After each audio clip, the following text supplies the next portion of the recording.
Mon premier interview dans la presse, pareil, dans le Parisien, je leur ai dit mon premier match au parc, je marque. On gagne 1-0, qui c'est qui marque? Donc j'avais les coronets. Ouais, ben attends, ouais, voilà. Tu les as posés pas. Ah non, on va parler vulgairement, tu les as posés et voilà. Voilà.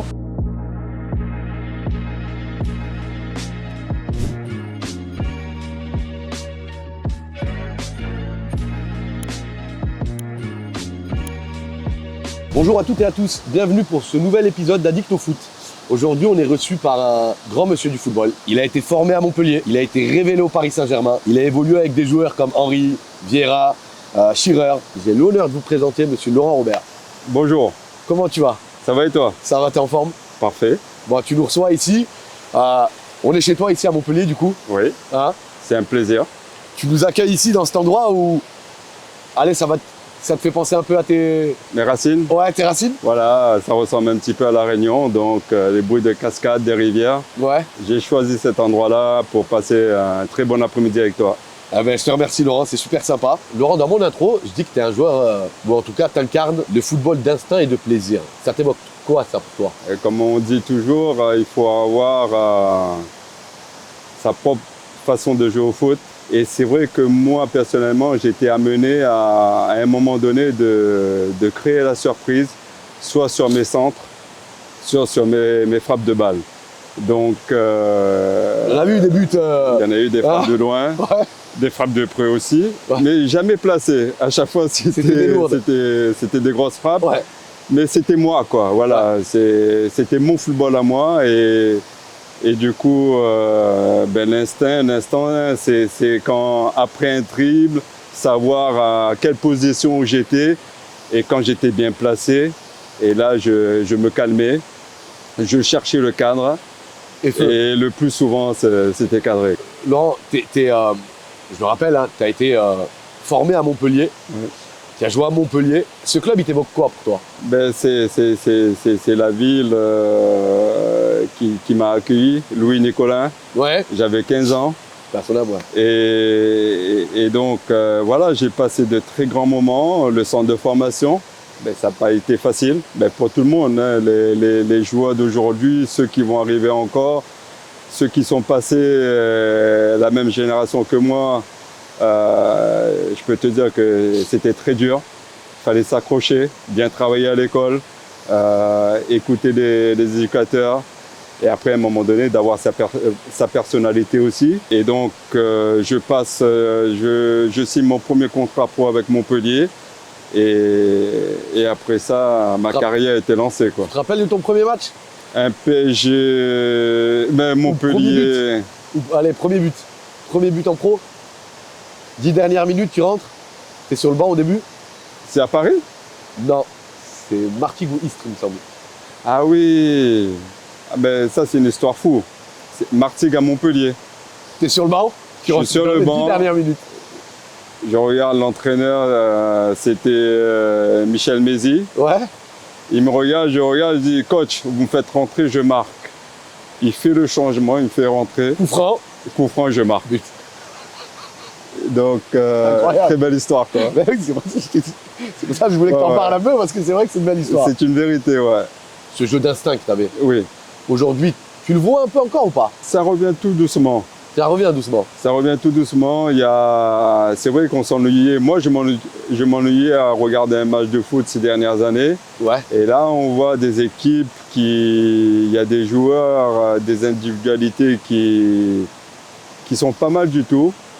Et quand on voit une équipe comme le PSG, le travail qui est fait, et qu'on voit des frappes de loin, comment ils amènent les actions, comment ils amènent l'équipe à se créer ces genres de situations, c'est juste magnifique. Mon instinct, ouais, à chaque fois, comme je t'ai dit tout à l'heure, tous les gardiens savaient dès que je pouvais frapper au but. Ton pied gauche, t'en étais conscient ou pas? C'était pas une obligation à chaque fois de vraiment de mettre la grosse frappe pour que le ballon parte très fort. C'était juste d'avoir le bon équilibre, le bon pied d'appui et après la posture. On parle beaucoup de posture dans le foot.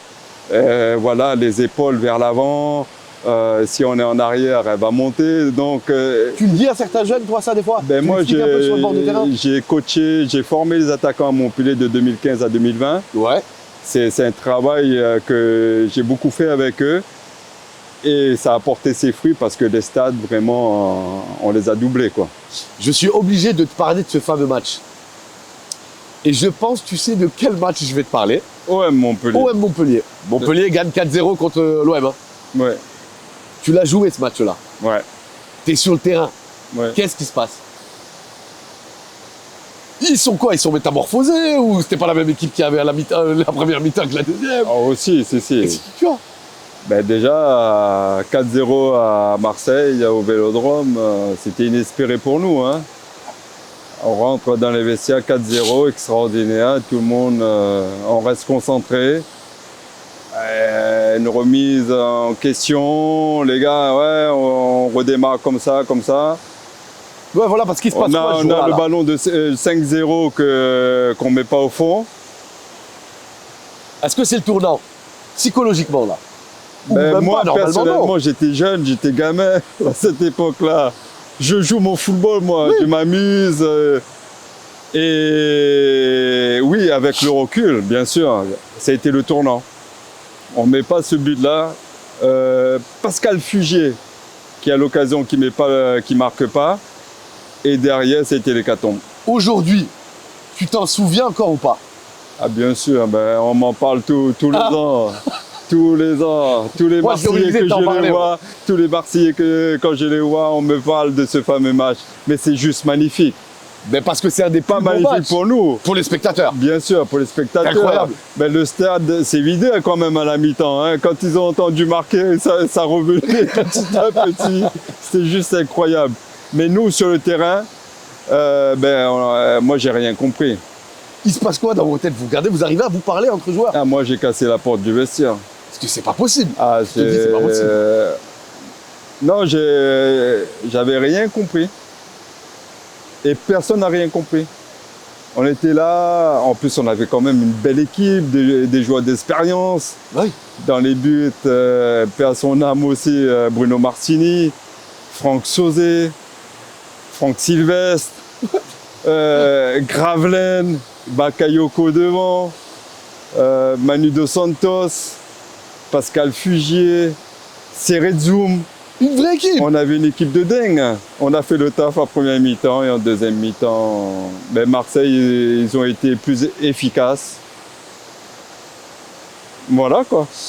Tu penses que réellement il a dit ça en déconnant? Et j'ai fait des séquences avec Roland Ouais. à l'époque sur ce match-là. Et T'as eu l'occasion de lui poser la question? Bien sûr. Il y croyait vraiment. Voilà, tu vois, c'est pour ça. Ah, Il y croyait vraiment. Ouais, vraiment. Quand il te dit 5-4, il savait. Ah ouais. Mais l'OM avait une équipe de malades aussi. Oui, mais oui. Vous aviez deux équipes de Faut pas malades. oublier, il y avait l'équipe de dingue. Laurent Blanc, c'était Porato dans les buts. Blondeau, Éric Roy, William Gallas, Alors pour tous les jeunes qui nous regardent, ils vont se dire c'est qui ces joueurs? C'est des grands joueurs, messieurs. C'est Robert des grands Pires, joueurs. Jugari. Des champions du monde. Non, c'était une équipe de fou aussi. Eh oui, oui. Mais voilà, l'expérience a gagné. Qu'est-ce que ça t'a fait de voir Montpellier passer en Ligue 2? Mais Montpellier, ça a toujours été comme ça, hein, des hauts et des bas. On a eu la chance d'être champion de France en 2012. Qui aurait cru Ouais. ce moment-là? Même Loulou, il n'y Peut-être croyait qu'il pas vraiment. ouais. Mais voilà, ça a été, on l'a vu, ça a été juste magnifique pour la ville, pour le club. Ça a fait grandir le club aussi. Aujourd'hui, il y a un super centre d'entraînement. Il y a eu des joueurs qui ont été formés dans ce club. Et dernière en date de Petit Wai. Donc, il y a un très beau centre de formation. Montpellier, pourquoi ils font le yo-yo On parlait du football business. Oui. Tout Laurent Nicolas, Mhm. son fils, est en train de réfléchir à peut-être prendre des actionnaires. Est-ce qu'on n'est pas obligé aujourd'hui d'aller dans ce sens-là, même pour les petits clubs? Montpellier, par rapport aux grosses cylindrées, c'est que les droits télé. Voilà, en France, c'est pas régulier, c'est pas comme l'Angleterre. Ils posent pas des millions pour aider les clubs. Donc ça met en difficulté les clubs comme Montpellier, comme Metz, comme Lorient. C'est ça. Voilà. Et tu comprends Laurent Nicolin qui réfléchit aujourd'hui à faire entrer des actionnaires? J'entends. Si ça peut faire du bien à les faire grandir, ben, comme ils ont fait Strasbourg avec Chelsea, ben, pourquoi pas voilà, faire un partenariat, de ramener des joueurs de qualité, que le club, les Anglais prennent tout en charge. Donc ça peut se faire. On dit que tu te révèles au PSG. C'est vrai ou pas? Ah ben, déjà, j'avais fait le quart à Montpellier. Voilà, pour signer au Paris Saint-Germain, il faut quand même montrer ses qualités. Ma dernière saison avec Montpellier, je termine meilleur buteur du club avec 15 ou 16 buts, donc avec autant de passes décisives. Voilà. Donc l'un n'allait pas sans l'autre. Ouais. Et donc c'est vrai que Paris, quand ils sont venus me contacter. Et quand tu arrives à Paris, le vestiaire, c'est comment? Il y a un T'es gros changement par rapport à Montpellier ou impressionné, pas? quoi. Bah oui, parce que c'est Paris, c'est le club de la capitale. Tu vas t'entraîner au camp des loges. Tu as des joueurs comme Okocha, tu as des joueurs comme Ali Benarbia, Bernard Lama, Rabé Sandratana, les anciens qui étaient là présents, Michael Madar, Pierre Ducrot, Edouard Cissé, Aliou Cissé, Greg Pesley, Jimmy Algerino. Donc, il y a quand même du beau monde. Il y a du beau monde. Et donc, par rapport à mon expérience, hein, quand je signe au PSG, ben, au départ, tu es là, c'est vrai que tu es un gros transfert, tu arrives, mais moi, dans ma tête, j'étais conscient de cette chance-là de pouvoir jouer, signer au Paris Saint-Germain. Et donc, ben, je me suis mis à travailler encore plus pour prouver et démontrer à mes dirigeants qu'ils ne se sont pas trompés sur moi, quoi. Tu en étais fier de jouer au PSG? Ah ouais. Au niveau de la famille? Ben, mon premier interview dans la presse, pareil, dans le Parisien, je leur ai dit, mon premier match au parc, je marque. On gagne 1-0, qui c'est qui marque? Donc, j'avais les coronesses. Ouais, ben attends, ouais, voilà. Tu les as posés pas. Alors, on va parler vulgairement, tu les as posés et voilà. Voilà. Ton meilleur souvenir? Meilleur souvenir, il y a eu des beaux matchs. Hein. Ouais. Il y a eu de beaux matchs. Ma première saison, on termine deuxième du championnat, donc on peut jouer la Ligue des Champions. Quand tu joues la Ligue des Champions, voilà, tu passes une étape supérieure. Mais dès que je signe à Paris, j'ai été appelé en équipe de France. Le match référence Rosenborg, Paris, PSG Rosenborg 7-2. Je délivre 5 passes D, et je marque un but. Masterclass. Voilà, j'étais aux anges, quoi. Le parc en feu, donc c'était magnifique. Après Paris, on dit, ben, comme je t'ai dit, tu te révèles pour moi au PSG et tu deviens une icône à Newcastle. Ben, c'est toujours pareil. Tu sais, quand tu quittes un grand club, tu pars dans un autre grand club aussi.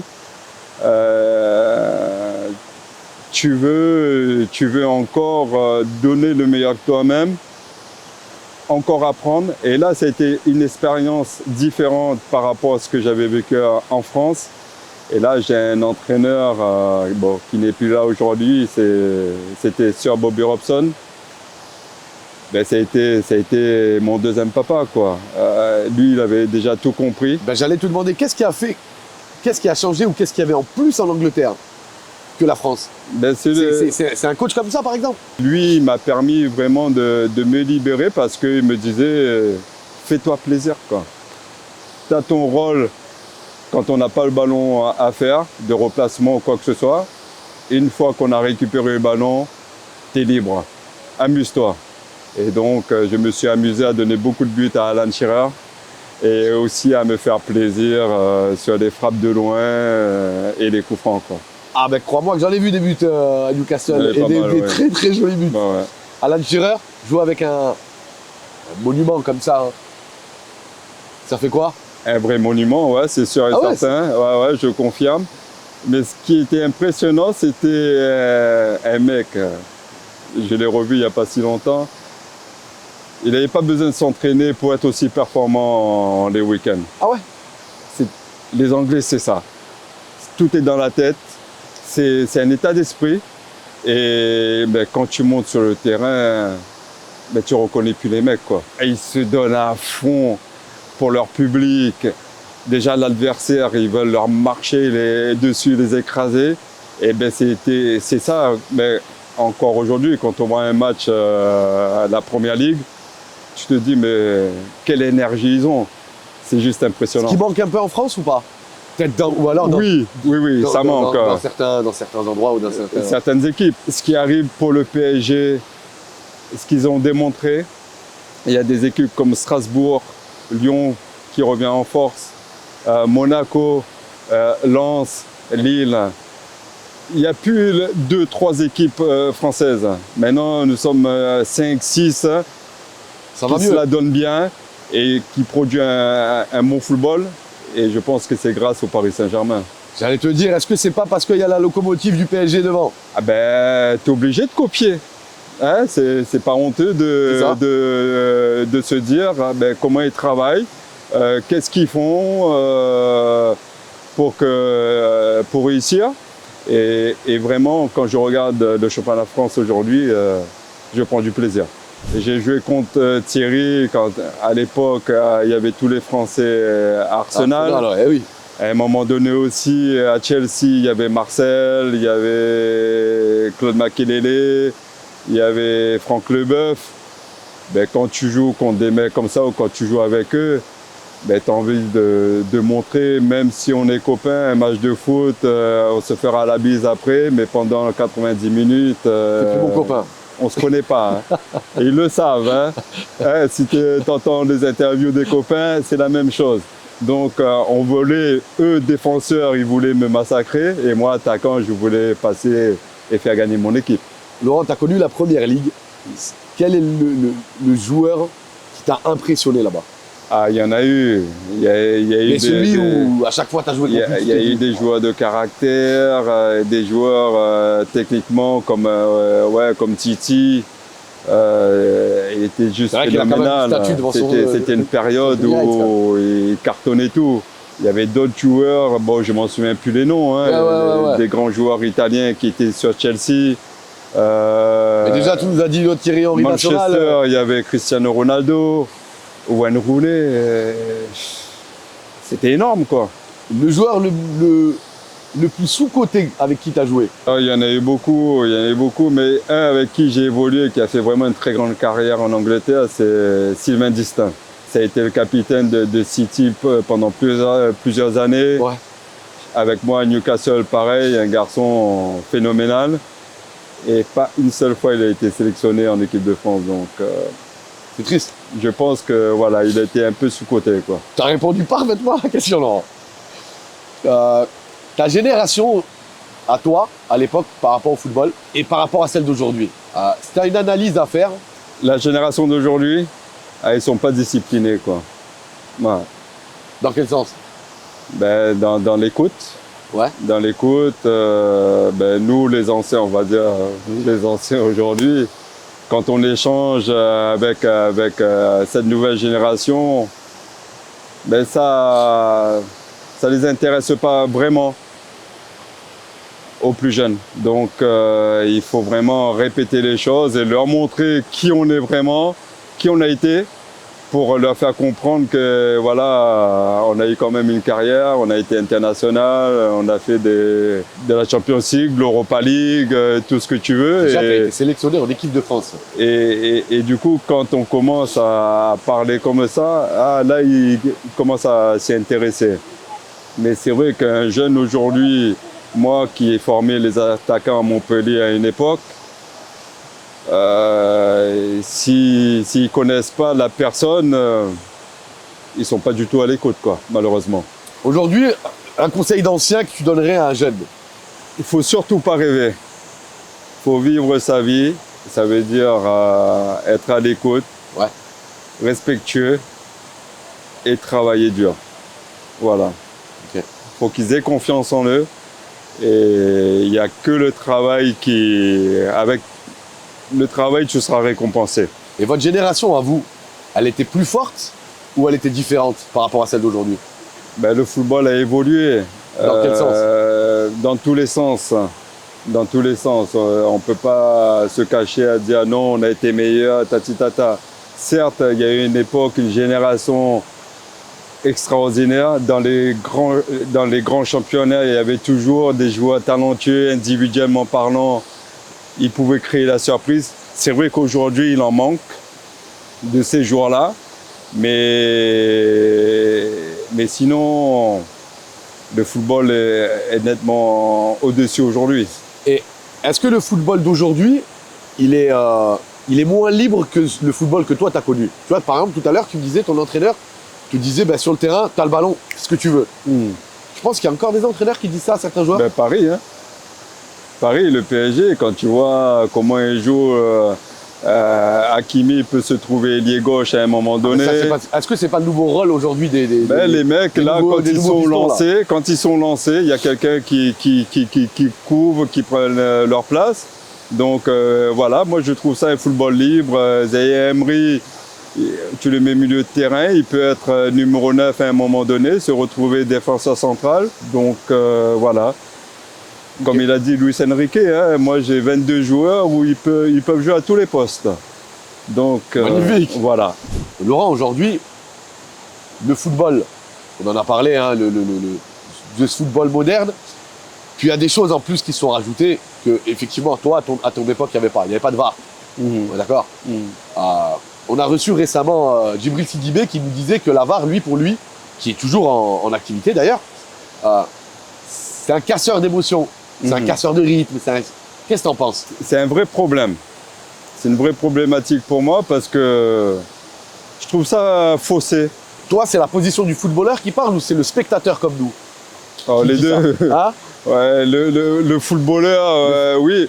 Ben là, on a appris que Arsène Wenger a lancé une nouvelle règle pour les attaquants et les défenseurs. J'aime pas. J'aime pas à quoi consiste vraiment la VAR. Il y a des ballons qui sortent, ils le voient, mais ils disent pas à l'arbitre que le ballon est sorti. Il y a une main que nous, téléspectateurs, qu'on voit, eux, ils le voient pas. Je sais pas, vraiment, c'est bizarre. Toi, à l'époque, il n'y avait pas ces fameuses datas, tout ça. Non. Tu aurais fait cette carrière s'il y avait eu ces stats à cette époque-là ou pas? Peut-être meilleur. Peut-être meilleur? Ah oui. Ok. Parce que physiquement, j'étais rien à dire. J'avais la puissance, je pouvais répéter les efforts. Et les stats au niveau des frappes et des centres, je pense que c'était pas mal. Hein. Alors, j'ai beaucoup aimé une comparaison que tu as citée un jour. Tu as dit, je suis le Gareth Bale français. Ah ouais? Bah ouais, tu as dit ça sur une interview. Tu as dit que tu t'es comparé à Gareth Bale. Ouais. En termes de vitesse, puissance et frappe. Peut-être il y avait d'autres joueurs aussi, mais Gareth Bale, il est quand même un peu plus jeune que moi, tu vois. Oui, mais c'est un monstre, Gareth Bale. Bien sûr, il a fait une belle carrière. Il golfe comme moi. Laurent, tu préfères être un joueur libre et pas forcément être efficace, mais te régaler quand tu joues sur le terrain, ou être un joueur cadré, mais efficace? Cadré, efficace. Ok. Ouais. Non, parce que la discipline... On parlait de la discipline tout à l'heure, et c'est vrai que si on nous laisse un peu tout faire, on va faire de la merde. Donc la discipline est cadrée. Toi, quand tu regardes les joueurs d'aujourd'hui, là, t'attends quoi de les prochaines années? Je ne m'y attendais pas du tout à avoir un football comme ça aujourd'hui. Ok. Dans le bon sens ou dans le mauvais sens? Dans le bon sens. Ok. Dans le bon sens. Et je me dis que ça va être encore plus fort, je pense. Ryan Cherki. Oui. Est-ce que c'est le football qui te parle? Lui, il faut le cadrer. Mais il le sait. Et il le sait. Non, de voir sa progression, c'est juste extraordinaire. C'est notre petite pépite. Bien sûr. J'aime ce qu'il fait, j'aime ce qu'il produit sur un terrain. Mais il a besoin encore d'expérience. Ça va venir, il est encore très jeune. Mais on voit qu'il va dans les duels maintenant, il n'a plus peur. et ça fait plaisir. Une Coupe du Monde à 48. Oui. J'ai juste une question à te poser, Laurent. Ça baisse le niveau de la Coupe du Monde ou c'est une ouverture en plus pour d'autres équipes? Quand on parle d'une Coupe du Monde, c'est pour les joueurs, les équipes qui... C'est les meilleurs des meilleurs des meilleurs. Des meilleurs des meilleurs. Je peux dire que c'est du full business, quoi. Voilà. Ok. Ils vont se rentabiliser. Et tant mieux pour les équipes, les nations qui seront présentes. Hein. Mais c'est une perte de temps, quoi. C'est un peu sur ce terrain-là où je voulais t'emmener, c'est effectivement ce foot business-là. Est-ce qu'on perd pas un peu de football dans toute cette histoire? Du vrai football. Ben on a vrais vu joueurs. cet été, l'été dernier, avec cette Coupe du Monde des clubs, c'est trop. À un moment donné, les joueurs, on a vu le Paris Saint-Germain, il y a eu des blessés. Et heureusement que c'est pas tous magiciens. en même temps. Ouais. Parce que ça aurait pu être l'hécatombe pour ces joueurs. Ils n'ont pas eu de vacances.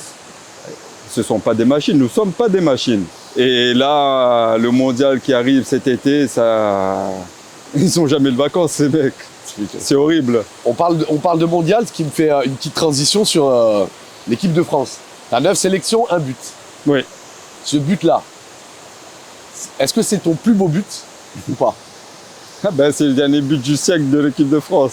Mon premier, mon dernier, contre la Turquie.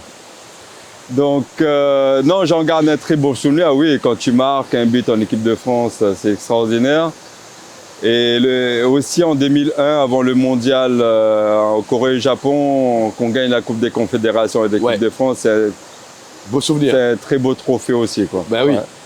Et Dommage qu'il n'y a pas eu la suite, ma sélection pour ce mondial. Mais voilà, j'ai quand même vécu de belles choses. Alors, tu vas sur ce terrain-là, du coup, ben, je m'engouffre. T'es déçu? T'as des regrets? Ah, j'ai Ou ta des regrets. compréhension ou- Ah non, très déçu. En 2002, surtout, j'étais en pleine bourre. J'étais dans les meilleurs passeurs en Angleterre, devant Beckham. On finit deuxième du championnat. 1 mois ou 2 mois avant le mondial, Robert Pires se blesse. Je me dis, Toi, tu dis c'est bon. c'est bon, je vais y J'y suis. être. Et je serai là à cette Coupe du Monde. Et non, mais on m'a pas donné le motif. Jamais. Jamais, ouais. Un peu comme Julie, avec Domenech, Robert Pires. Ouais, tu vois, Le même problème. la même sentence. Ouais. T'as quand même des bons souvenirs avec l'équipe de France et Oui. ça a été des bons moments. Et... Oui. Et ça a été une génération. Moi, je suis rentré là-dedans. Et, ben, on était prêts à défoncer, tu vois. Vous étiez prêts à des coups. mais voilà, il y a quand même un petit goût amer. Mais Et avec le temps, football, ça- ouais, le ça- football pour nous, c'était voilà, d'être bon dans notre équipe. Et après, l'équipe de France, c'était voilà, un petit surplus, quoi. Demain, le football mondial, tu le vois comment, toi? Plus spectaculaire? Ou par exemple, avec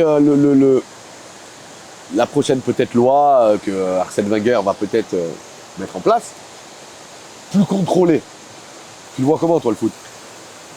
Ben, j'aimerais bien spectaculaire, mais on va être contrôlé.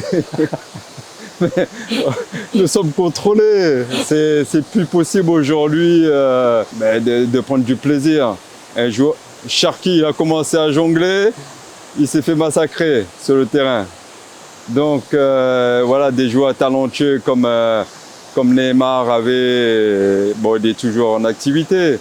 Mais voilà, t'es un garçon qui est inconscient, il pratique son football passion et on l'interdit. Donc je trouve ça dommage Pour le football pour le football. et pour les jeunes qui regardent le foot. Ouais. Et les spectateurs. Amusez-vous, oui. Sans manquer de respect, mais il faut vraiment s'amuser sur le terrain. À l'époque, Ronaldinho, sa virgule. J'allais t'en parler. Voilà. T'as joué avec Ronaldinho. Ronny a joué avec moi. C'est mieux. C'est mon petit. C'est mieux. Ronny, c'est... Waouh. J'ai pas Mais fait c'est de match vraiment officiel waouh. avec lui. Ouais. Il a eu besoin de personne. Il a eu besoin de personne. Passez-lui le ballon et il fait le reste. Donnez la balle à Ronny Voilà. et c'est bon. Le football, il sera plus physique ou plus technique, tu penses? Non, j'aime la technique, moi. Moi, t'attendais. j'aime la technique. Non, le physique, on l'a tous, le physique. On le travaille assez dur tout au long de l'année, pendant les préparations. Le physique, on l'a. Peut-être plus rapide. Plus rapide. Plus rapide. Aujourd'hui, on voit des défenseurs qui courent vite, aussi vite qu'un attaquant. Même des fois plus vite. Voilà, L'exemple j'aimerais de bien Walker. un football plus rapide et plus technique. Oui. Tu baignes encore dans le monde du football ou pas? Oui, ma carrière aujourd'hui est derrière moi. Tout ce que j'ai pu faire tout au long de ma carrière, ça a été juste extraordinaire parce que j'ai vécu mon rêve de Bravo. gamin. Ouais. Et ça m'a permis de pouvoir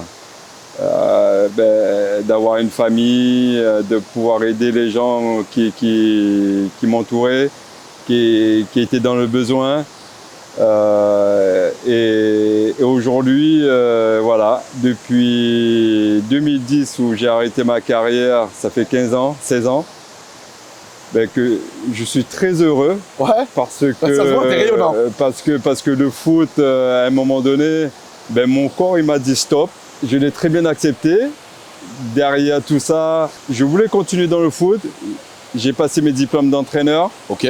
Et comme on en parlait tout à l'heure, de 2015 à 2020, j'ai bossé au club de Montpellier, chez les jeunes, formé les attaquants. Ouais. Et du coup, c'est un milieu très ingrat, très difficile. J'aurais voulu aimer poursuivre ma carrière à Montpellier, pourquoi pas d'avoir une équipe de jeunes, montrer mon parcours de footballeur professionnel et international. Ça ne s'est pas fait ou c'est que partie remise? On ne sait jamais. C'est ça. On ne sait jamais. Et aujourd'hui, ma vie, c'est des podcasts comme aujourd'hui, ambassadeur du PSG, de Newcastle aussi, donc je voyage pas mal. Ouais.